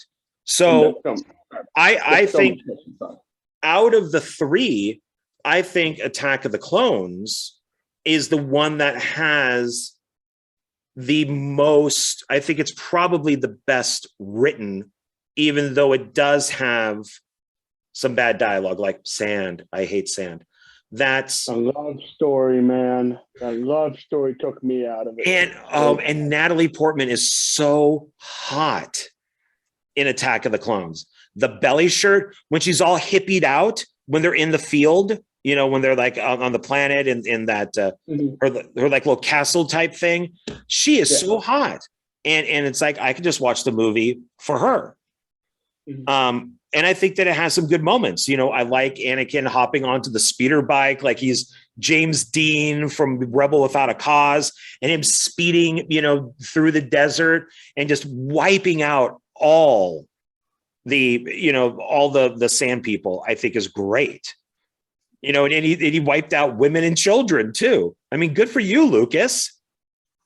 I will say though, when it comes to Christian, Hayden Christensen, I keep getting his name mixed up. In this film, you could tell he's kind of a new actor. Yes, he really shows like he's a rookie actor. But I will say, he may not have had the greatest dialogue, but he could act with his face. Like you could tell, you could show the emotion in his face, and that's what I really did like about it. I will agree with you on that, because a lot of actors would be like, Padme, you don't understand. Padme, what's happening? I don't get it, Padme. And he never does that. He does a lot of acting with his face. Raw emotion, and that's what made him feel like Anakin. It made him feel like you see the pain when he sees his mother die. You see that pain when he's seeing the dreams of his mother dying. Now, here's a question: if he's the strongest Jedi around, why couldn't he just stick his hand in her heart and just go and just have the heart pumping again? They did it in the Disney movies. Why couldn't he just bring her back to life? He's the strongest Jedi ever. Why couldn't he bring his mom back to life? Disney movies don't count. Did I say that? I mean, but okay, so even with the Disney movies not in there, why couldn't he bring his mom back to life? I mean, he goes, I couldn't even save my mom, but why couldn't you? You know, the answers I want to give you, I keep referring back to the expanded universe where, so I can't really say too much because I don't want to keep referring back to the novels because not everyone's read the novels. You know what I mean? I've read maybe two. All right. Well, here's the one thing I will say. Supposedly in the expanded universe, now they never say it in the movies, or I don't know if they did it in the Clone Wars or not. I'm pretty sure they didn't. They did say that healing is a Sith ability. Like a Sith are the only ones that really use healing. Okay. So I don't know the explanation of, because I guess the Jedi are more like, oh, we have to just let the things happen as they come. You know, like when Anakin was talking to Yoda about someone close to him dying, he's like, you just have to let it go. You just have to let it go. You can't, we can't do nothing about it. We just have to let it happen. Well, Palpatine does tell him the only way to save Padme, if his dreams are true, is to become a Sith. Mm-hmm. So, I mean, yeah, I mean, I guess, I mean, it's one of those things. So, yeah. Now, you had brought up the grass and stuff with the droid, with the Gungans fighting the droids. Okay. So what about the arena scene in Attack of the Clones? Did you like that? The arena scene was really good. I really enjoyed that scene. I mean, the weird looking like grass thing monster. I don't know what it is. The green monster guy that had the little. Oh yeah, like the claws, like the lobster claw guy. That was pretty cool. The little like the cat thing that scratched Padme. Got the belly shirt. The rhinoceros thing. I mean, in some cases, CG works really well. But when you're sitting there, and I will say, when you look at the clones in this one, you can really see the CG in it. You can really see that it's animated. I mean, this is straight up Clone Wars in Star Wars. I mean, yeah. And for me, for the arena scene, which I enjoyed, I still don't understand why they just can't use the Force to kill what's around them. I understand they're Jedi and that's not the thing, but if you're in an arena and there's all these things coming at you, just use the Force to kill them all. That's still things I don't fully understand. So, and why does this is the thing that I was thinking about with Revenge of the Sith? Padme says in of course Attack of the Clones, she goes, when they're being wheeled out, she says that she loves him. Why? I don't understand how she loves him, and especially going into Revenge of the Sith. Why would she love Anakin? I mean, one, he's just a whiny bitch, but but it's not as John. Wow. Well, he's not a Mary Jane. I'll give him that. He's not Rey. Rey is a total Mary Jane. He's not. And we'll get more into that later, but it's at least he's not a Mary Jane, but he is just a whiner. Lucas is trying to make him do the whole James Dean thing. And it doesn't really work. But I still don't understand, why would she love him? I don't get it. Well, one thing I will say, you know how you were, like I was saying before, that The Force Awakens, or not the Force Awakens, the Phantom Menace was really felt like it was a kids movie. With this one, I really feel like this was more of from like you're going through the phases of Anakin Skywalker. Attack of the oh my god, I don't know why I keep saying names wrong. The Phantom Menace, you're seeing it through like a kid's version. So him being young Anakin Skywalker, it's more kid friendly, it's kid oriented. In Attack of the Clones, it's more teenage, so it's a little more dark, but not. He's got the angst, yeah. And then Revenge of the Sith is straight, complete dark. When he goes completely off into the dark side. So that's why I look at it. It's like it's what you're watching, like a continuing like evolution. You know what I mean? Okay, so looking at that evolution, why would Padme love him? Dumb teenagers. But so she has the worst judgment in the world. I mean, she should just get together with Qui-Gon. It's there. There's nothing. I mean, by the time that she realizes how horrible he is, because he's like, because she finds out that he kills younglings. Once again, good for you, George Lucas. I love that he kills children in these movies. I think is great because you just don't get that now. And these are children, John. What about the children? Fuck the children. They, and I love. I mean, I'm glad that we didn't see it, but I like that we see the aftermath, and because that's really rare. And these are like kind of meant to be kids' movies in a way. So I mean, these kids are seeing these younglings all dead on the ground, but she's finally disgusted when Obi-Wan says that he saw that recording. But I've never understood from Phantom Menace forward what she sees in Anakin. And she's got to be like 10 years older than him. Just if you look at like Phantom Menace with how old, how young he is to her age. Well, and go on. Oh, I was going to say, if you remember earlier on in the film, before the Colosseum thing even happens, when he kills all the Tusken Raiders, the ones that kidnapped his mother, and he even admits to her, I killed them, and not just the men, the women, and the children. So he just flat out said, yeah, I killed men, women, and children, because I hate them all. So, I don't know, maybe she said, I like a bad boy.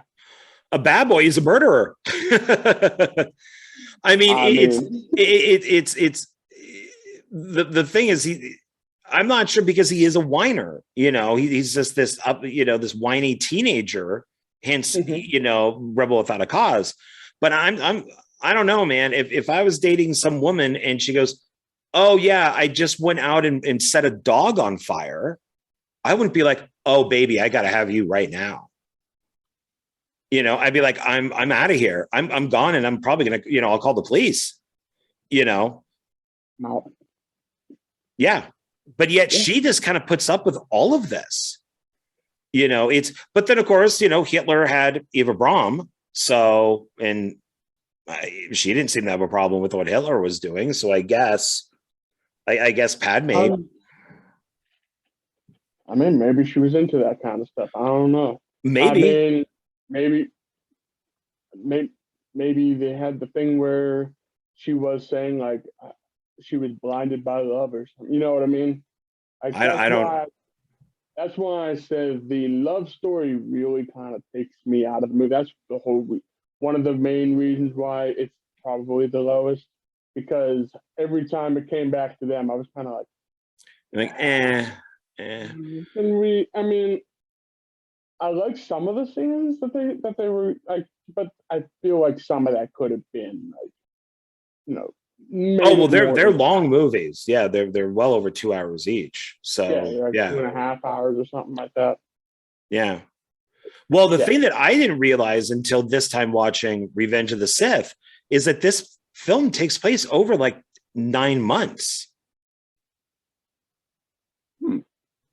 Yeah, I did not catch that. because we first see Anakin with his regular hairdo, like the shaved and stuff like that, at the beginning. He meets up with Padme, who's like, don't look at me this way. Don't do that. Don't do this. Then a little bit later, she goes, I have good news. I'm pregnant. And he's like, what? And then a little bit later, his hair is all the way down to his shoulders. And all of a sudden, she's got a belly out to here. Mm-hmm. And then she's giving birth at the end of the movie. Yeah. But I never realized. So maybe that's bad storytelling. I'm not really sure.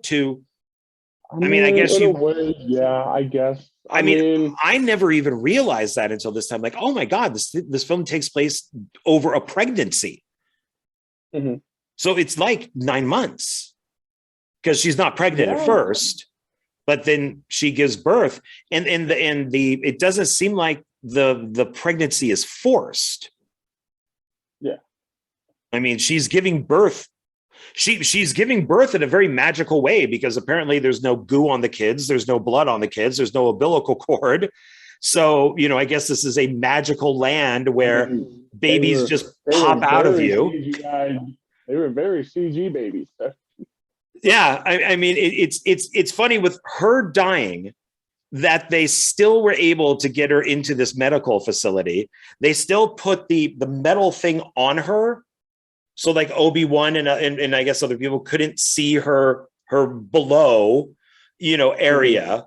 And they set it all up. I mean, I'd be like, shit, man, get this girl into ER and let's get these babies out of her, give her a C-section. And there should be blood and everything, and them, ripping that umbilical cord out. But instead it's all sterile and they took precautions, to put up that metal tin thing like around her legs. Mm-hmm. It's like, maybe she would have survived if you guys paid more attention to just getting the babies out of her than doing what you did. Possible. Remember, she died from a broken heart. Broken heart, yeah. And then all that stuff on the volcano with them fighting on the volcano. Oh my God. We're moving on to. Well, we can. I mean, we seem to be kind of flipping back and forth, but that kind of came to my mind. It doesn't really matter. We're just talking about. I mean, if it, discussion, right? Yeah, exactly. If it kind of pops into my head, I'm bringing it up, and it's that whole volcano thing with them fighting on it is to me one of the worst things ever. It's a volcano. It's a volcano. You would not be fighting on it like that since it's a volcano. You didn't like the volcano fight? There once again, there's no breathing room, and apparently there's no like gravity or anything because they're just flipping all around. They're hopping. They're going everywhere. There's no sense of danger that they're going to fall into the volcano. And many movies have this problem. Spider-Man 3 had a lot of that problems where people could just be flung around and there's no sense of danger at all. And even though this did follow the comic book, at least that, Vader and Obi-Wan did fight on the volcano. Which is funny is in the comic book, it is Darth Vader that Obi-Wan fights. It's not Anakin. Oh, okay. He's actually if I remember correctly, he's in the Vader costume, but at least it still kind of followed that. But I'm sorry, if they're going down this lava river, why aren't they sweaty? Why isn't anything from the volcano? Like, why isn't a piece of lava like hitting them in the face? And Obi-Wan's like, oh, fuck. When going back to episode 1, when they go down to the Gorgon City, why is their clothes dry? Well, because when they got out, they put fans on them. They went through a room of fans. Did they seriously? No. I was gonna say, man, come on, man, don't mess with me like that. I think when they get into the city, like their hair is slicked back, like it's wet, but like they should just be drenched. Yeah, they should. Like water should be everywhere. I mean, at least in Attack of the Clones, when Obi-Wan goes to that cloning facility, at least his hair is drenched back. You know, he looks like it's been rained on. Yeah, I like that scene. I actually really enjoy that it's like a rain planet and it's all ocean. And then the creatures that are running the facility actually look like they're supposed to be on like a water planet. Because I think like they have little gills. And I like that whole thing. I like that whole subplot of, you know, where is this planet? I can't find it. And then the younglings are all like, oh yeah, no, it's you got to go here. And Yoda's like, well, just go there. You know, it's got to be there. Just go there. No, they're just hiding it. And I do find it funny that they just trust any Jedi that shows up. You know, oh, well, we were surprised that you're here. You know, we thought you were never going to show up. And Obi-Wan's like, yeah. Oh, gee, this is convenient. Would you like to see the clones? I guess that's why I'm here. Yeah, please tell me more. I've forgotten over these years. The one thing I didn't realize, I actually didn't know that Grievous was not a Sith. I always thought General Grievous was a Sith. You thought he was a Sith, really? Yeah, I figured he's got the lightsabers and the robe and all that. He's got the lightsabers because he stole them from other Jedis that he killed. Yeah, I actually had to look it up, and it said, yeah, he was not, because I went, wait, if he's a Sith, he should have a red lightsaber. Yeah, and he doesn't. He had like green and purple, so that surprised me a little bit. So let me ask you something. Do you think Grievous has a really bad cold? Yeah, why was he sneezing all the time? I do. He's coughing, like coughing every 5. Like, we don't get no explanation about that. No. Really, it's possible. I mean, maybe one of your books would explain that, because I guess at some point he was humanoid, because he does have the eyes with the flesh, and he does have the heart. That's what Obi-Wan Kenobi sets on fire. Mm-hmm. So maybe at one point, I'm assuming he was in the Clone Wars, which I haven't seen. So I'm not. Yeah, and I haven't seen any of that. If you remember, the Clone Wars takes place between Attack of the Clones and Revenge of the Sith. So there's that whole like 6 seasons in between there that tell a story. Because if you've noticed from Attack of the Clones, there's, you know, Anakin has a scar on his face. We don't know where that scar came from. Right. It's probably something that happened in the Clone Wars. Yeah. That's a good point. Yeah, I wouldn't mind watching the Clone Wars and Rebels. I've heard that they're both pretty good. I've heard Rebels is pretty good. I do want to watch it. But you know who did the Clone Wars and Rebels? I know who did. I'm blanking on his name. Dave. Yeah, Dave. Oh my God, I'm blanking on his name. But it's Jon Favreau's partner. Okay. So he was the one who created the Clone Wars. And then he started, then when they ended that, they said, we want you to do exactly the same thing, but not the Clone Wars. Yeah. So that's when he came up with Rebels. Mm-hmm. And then when Lucas sold it to Disney, they canceled all that stuff. And I guess fan demand was so huge that Disney did the final season and then brought Dave on to finish it, because he was From what I understand, Rebels was after Disney. The Clone Wars was before, like, episodes, like at season 6 was like canceled, and they only got like 13 of the episodes. And then Rebels was when Disney bought the rights to it. I could be completely wrong. I may have misheard that. I really do think Clone Wars Rebels was Lucas, And It then could be. and then the new season of Rebels is Disney. Because I was watching that one video you sent me about the Disney versus I could be wrong. fans. I mean, I don't know. I'm not saying I'm right or wrong. That's what I remember. I could be remembering that completely wrong. As I'm sure as we're talking about it, maybe somebody in the comments will say what it is. I might be wrong. I might You're be wrong. You're both wrong. No. So so we are coming to the end of this. We got like maybe 5-10 minutes.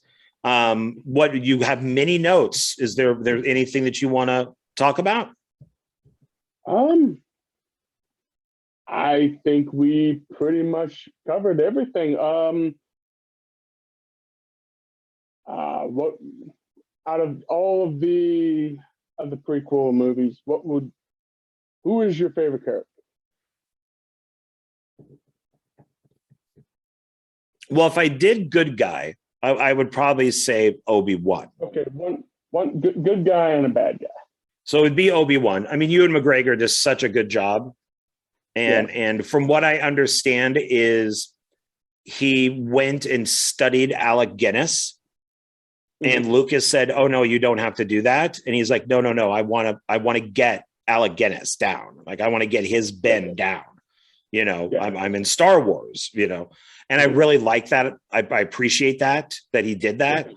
And he's just good in each one. He changes in each film.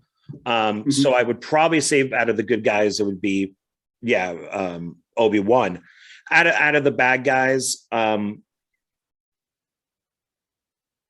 want to say Count Dooku because it's Christopher Lee, but I would probably have to go with Darth Maul. So, true enough. I think I'd have to go with Darth Maul. All right, well, speaking of some of the characters before we go, what did you think of Mace Windu? I love that it's Samuel L. Jackson. I think it's great. He purposely picked the purple lightsaber, and he made a big deal out of that. Really which like the purple. Yeah, which like to me is very Prince. It's very Dolomite.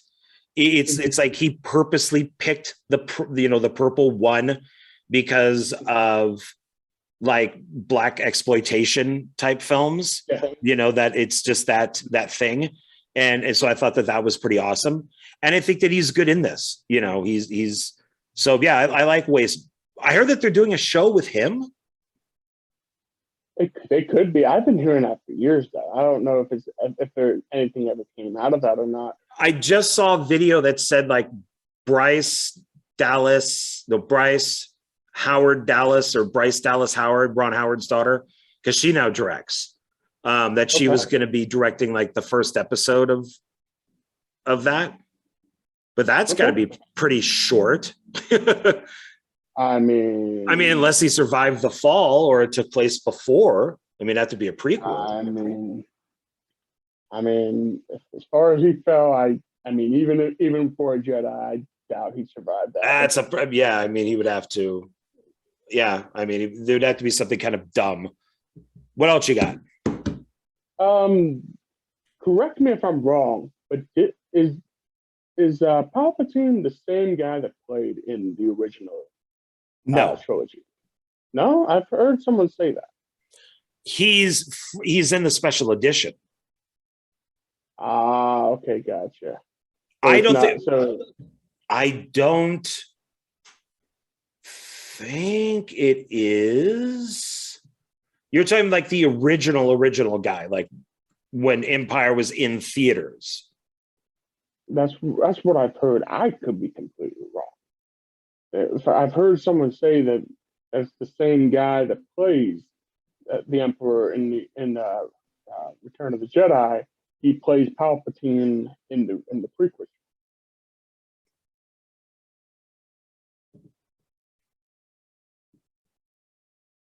If I could have had more time, I would look it up. Let me see. Okay, I'm just going to do it.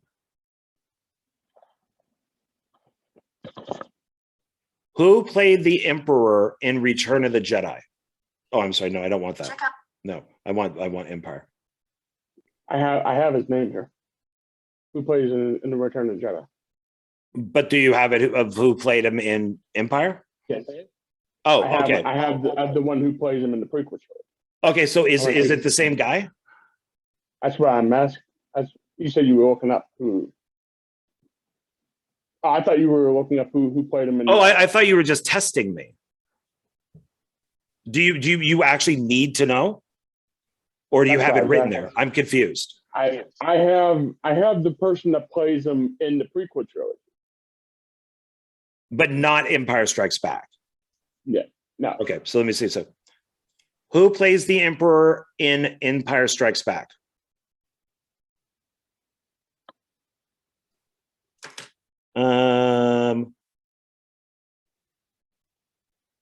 Clive Revell. Okay, maybe the source I heard was wrong. Okay, come on. And then a woman played him. There's Marjorie Eaton. Okay. Let me see right here. So there was probably multiple people that played him then. Oh, okay. So Clive Revell did the voice. Oh, okay.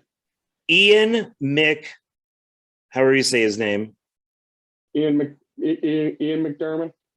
Yeah. So he did play him, but then Marjorie Eaton, original release of episode 5. So a woman played him in the original version of Empire, but Clive Revell did the voice. Yeah, okay. And then that makes sense. Starting from Jedi, that would be the guy that we know now. That'd be Ian. Yeah, Ian. Okay, yeah. So we were correct. They bought the same guy from Return of the Jedi, and he played in the prequel trilogy as Palpatine. Right. But now, if you go off of the cartoons, it's played by multiple people. Like Ian, it has played him. A guy named Sam has played him. Ian, Tim Curry has played him. Tim Curry. Yeah, the Clone Wars season 5 through 6. It's Tim Curry. Okay. Guy named Nick Jameson. I mean, yeah, a whole bunch of people. Even the Lego Star Wars, it was played by another guy, Trevor Duvall. Oh, Legos. So, yeah. So, yeah, that's weird. It's played by a woman in Empire. So, all right, man. Should we wrap this up? Anything else? Yeah. That's everything, man. I mean, one last final question I have for you. What do you recommend, since we've done all 6 of the Star Wars movies? If someone wanted to introduce their kids to Star Wars first time, do you recommend them watch it the original way, 4, 5, and 6, then go back and watch 1, 2, and 3, or just watch 1, 2, 3, 4, 5, and 6? The original way. The original way? Okay. Yeah. What about you? I agree 100%. I made the mistake of watching them 1, 2, 3, 4, 5, and 6. So, but I already knew the whole Luke Skywalker is Darth Vader's son. I already knew all that. So I think you should do both for the fun of it. I think that because there's too many jokes in the prequels, like at the end of Phantom Menace, when Palpatine puts his hand on Anakin and he goes, "I'll be keeping an eye on you." That's meant to be funny because we know that he ends up being the Emperor and that's Darth Vader. It's not funny if you watch episode 1 through. Yeah. The joke's not there. But I think that you could watch the original ones first, then the prequels. Once you got all that done, then go back just out of curiosity and then watch episode 1, 2, 3, 4, 5, 6. Yeah. Why not? I would say do it that way first. It's first time watching it. And then on the rewatch, watch episode 1, 2, and 3. Watch Rogue One. Oh, there you go. Then watch 4, 5, and 6, and add throw Solo in there somewhere if you want to do it that way. I think you would have to do, yeah, you'd have to do episodes 1, 2, 3, Solo, Rogue, then New Hope, Empire, Jedi. That sounds about Since right. Rogue goes right into A New Hope. Yeah. So, Okay. yeah, I think that's how I would do it. There you go. Well, for new parents that want to introduce your kids to Star Wars, you heard it from here. There you go. You heard it from us first. So, all right, everybody. Well, thank you for hanging out. I appreciate it. Thanks for watching this second video. And, you know, the third video will be coming soon with the Disney sequels. And then I'm going to talk Donald into also doing Rogue One and Solo. So then we can get them all in there. And so we might have 4 videos. Who knows? And so I guess that's it, right? We done? That's it. Okay. All right, everybody. Thanks a lot. And we will see you on the next video. Bye. Live long and prosper. Bye. Oh, wrong movie. Franchise. Bye.